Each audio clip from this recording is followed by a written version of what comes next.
안녕하세요. 당신의 지적 탐험을 위한 동반자, 딥다이브입니다. 오늘은 당신이 보내주신 유튜브 강의 자료들을 좀 살펴봤는데요. 이걸 가지고 주역의 산수몽괴, 여기에 담긴 지혜를 함께 파헤쳐 보겠습니다. 네, 산수몽. 재밌는 주제죠.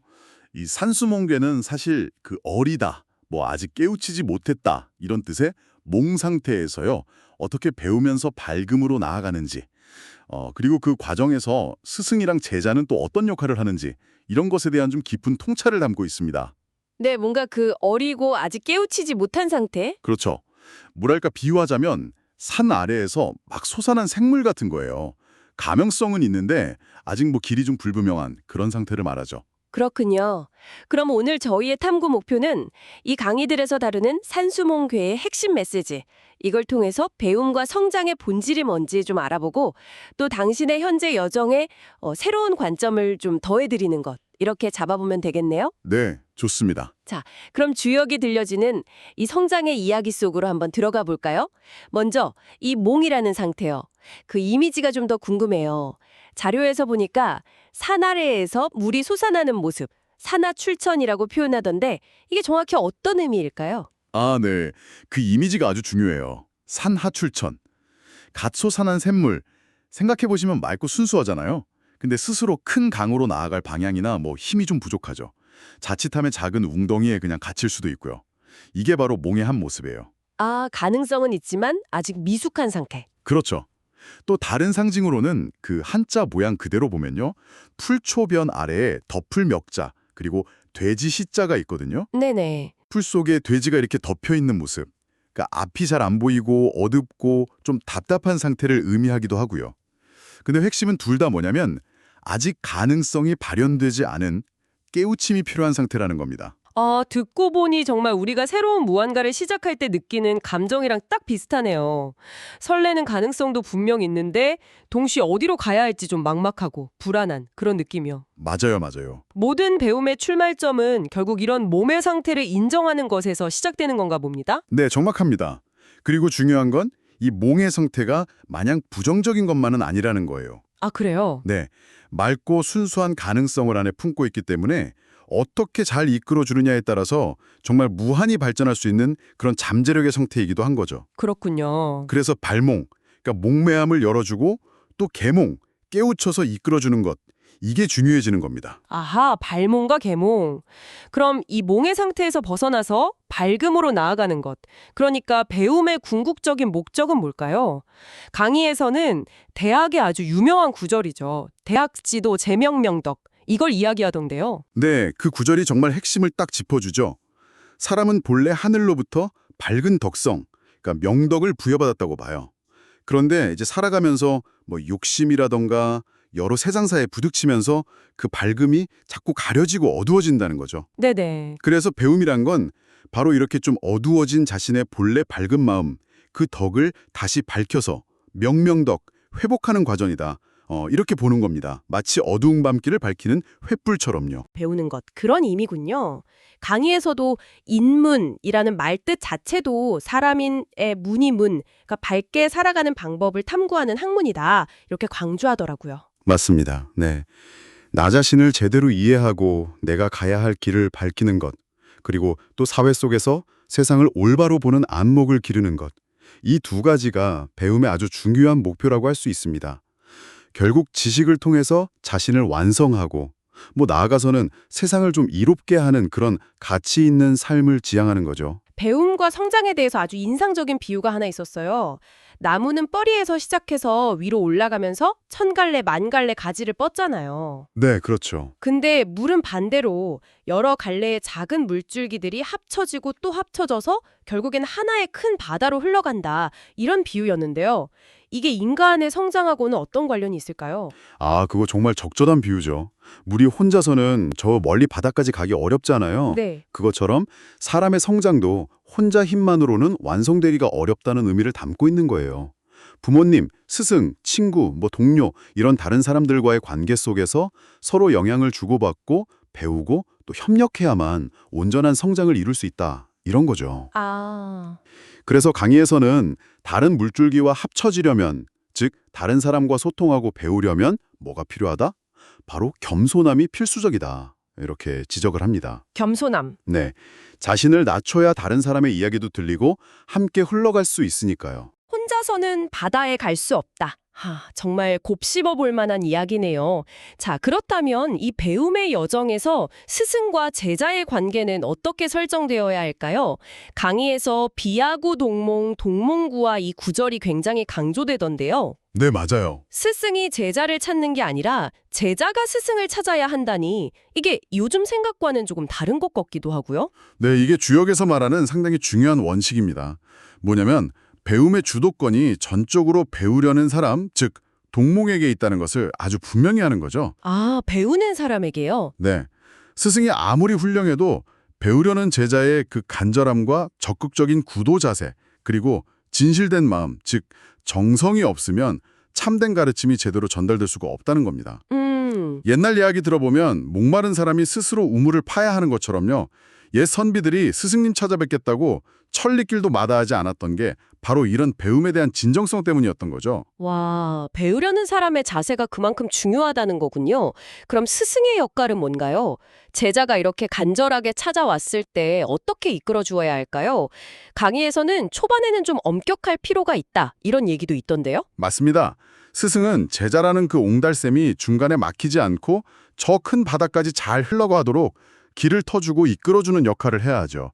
근데 이때 초기 단계에서는 어느 정도의 엄격함, 즉 이용형인이 필요하다고 봐요. 이용형인 형벌을 쓴다는 건가요?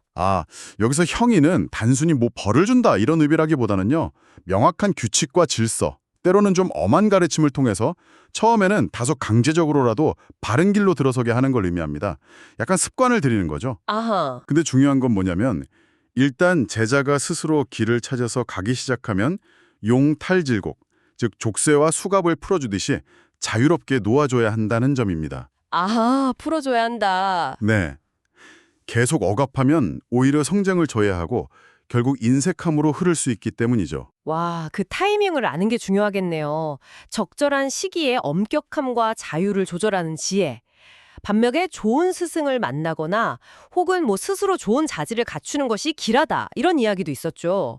포몽길, 납보길, 이 구절이었던 것 같아요. 네, 맞아요. 그 구절은 긍정적인 상호작용을 말하는 건데요. 포몽이라는 게 몽의 상태를 잘 감싸 안는다 이런 뜻이거든요. 네. 그러니까 스승이 제자의 가능성을 믿고 잘 포용하면서 이끌어주는 것도 길하고 또 제자 스스로 좋은 스승을 만나거나 자신의 훌륭한 자질을 잘 지키고 발전시키는 것, 이것도 길하다는 의미로 해석이 됩니다. 그렇군요. 특히 이 구절이 나오는 효는 강건하면서도 중정한 덕성을 상징해요. 그래서 이런 사람은 납부길, 즉 좋은 배우자를 만나서 가정을 이루는 것도 길하다고 봅니다. 이게 단순히 좋은 짝을 만난다는 걸 넘어서요. 관계 속에서 중심을 잘 잡고 조화를 이룰 수 있는 능력, 이걸 의미하는 거죠. 결혼 이야기가 나와서 말인데요. 보통 결혼하면 배우자한테 신경 쓰느라 부모님께 좀 소홀해지기 쉽다고들 하잖아요. 네, 그렇죠. 현실적으로. 그런데 이런 강건하고 중정한 사람은 결혼 후에도 원칙을 지키면서 효도를 계속할 수 있는 사람이다, 이렇게 설명하는 부분이 참 인상 깊었어요. 그렇죠. 관계 속에서도 자신의 어떤 중심과 원칙을 잃지 않는 덕성이 그만큼 중요하다는 점을 보여주는 대목입니다. 반대로 바로 다음 효에서는 무룡취녀라고 경고를 하는데요. 이건 잘못된 선택에 대한 코샤네리 테일, 경고의 메시지 같은 거예요. 무룡취녀. 네, 덕이나 인품이 아니라 견금부 불유공, 즉 돈 많은 남자, 김품만 보면 자기 몸을 함부로 여기는 그런 사람과는 관계를 맺지 말라는 거죠. 조건만 보고 만나는 거예요? 네, 조건만 보고 맺어진 관계는 서로에 대한 존경심이 없어서 오래가지 못하고 결국 해롭다, 무효리, 이런 교훈을 줍니다. 그렇군요. 배움의 과정이 근데 늘 순탄치만은 않을 텐데요. 어려움에 처하는 경우도 있겠죠. 곤몽인이라는 표현이 그런 상황을 말하는 것 같은데 이게 단순히 운이 없어서 그런 걸까요? 아니면 좋은 질문입니다. 곤몽은 말씀하신 대로 몽의 상태가 곤경에 처해서 좀 인색해졌다 이런 뜻인데요. 표면적으로 보면 주변에 좋은 스승이 없다거나 밝은 기운이 없어서 힘든 것처럼 보일 수도 있어요. 네. 하지만 공자의 해설, 상활에서는 그 원인을 도건실야라고 딱 진단합니다. 홀로 실을 멀리했기 때문이다. 이런 뜻이죠. 홀로 실을 멀리했다. 실이 뭔가요? 여기서 실은 양의 기운, 그러니까 밝음, 스승 또는 진실됨 이런 것들을 의미합니다. 결국 환경 탓이나 남 탓이 아니라 자기 스스로 배우려는 의지를 가지고 적극적으로 밝음을 구하지 않았기 때문에 곤경에 처했다는 겁니다. 아, 어떻게 보면 네 탓이다라는 꽤나 좀 직설적인 메시지죠. 성장의 열쇠는 결국 자기 자신에게 달려있다. 이 점을 강조하는 해석입니다. 와, 결국 외부 환경보다는 자신의 태도와 노력이 결정적이라는 거군요. 정말 중요한 지점인데요. 자, 그럼 이 모든 과정을 거쳐서 마침내 몽의 상태를 벗어나는 단계는 뭘까요? 경몽이라는 말이 나오던데요. 네, 경몽. 말 그대로 몽, 즉 어리석음과 무지의 상태를 격파한다, 깨뜨리고 나온다 이런 뜻입니다. 배움의 최종 단계를 의미하죠. 율곡 이희 선생의 아주 유명한 저서 경몽요결 제목도 바로 여기서 따온 겁니다. 아, 경몽요결이 여기서. 네, 스스로의 무지를 타파하고 자립해서 비로소 자기 길을 가는 단계, 이걸 말하는 거죠. 그런데 여기서 또 흥미로운 점이 있었어요. 분리위구이여구라는 구절인데요. 힘을 얻었다고 해서 남을 해치는 도적, 고가 되어서는 안 되지만 외부의 나쁜 영향고에 대해서는 스스로를 지킬 줄 알아야 한다. 이런 뜻이라고요. 네, 정확합니다. 아주 중요한 지점이에요. 경몽을 통해서 얻은 알과 힘을 가지고 남을 해치거나 교만해지는 데 사용해서는 안 된다. 이런 경고와 함께요. 동시에 외부의 어떤 부당한 침해나 유혹 또는 잘못된 사상 같은 것에 대해서는 단호하게 분별하고 자신을 지킬 수 있는 지혜와 강인함. 이게 바로 이여구죠. 이걸 갖춰야 한다는 의미입니다. 와, 그러니까 내면의 성숙이랑 외적인 분별력이 함께 필요하다는 거죠. 단순히 똑똑해지는 것을 넘어서 그 알을 어떻게 사용해야 하는지에 대한 어떤 윤리적인 고민까지 담고 있군요.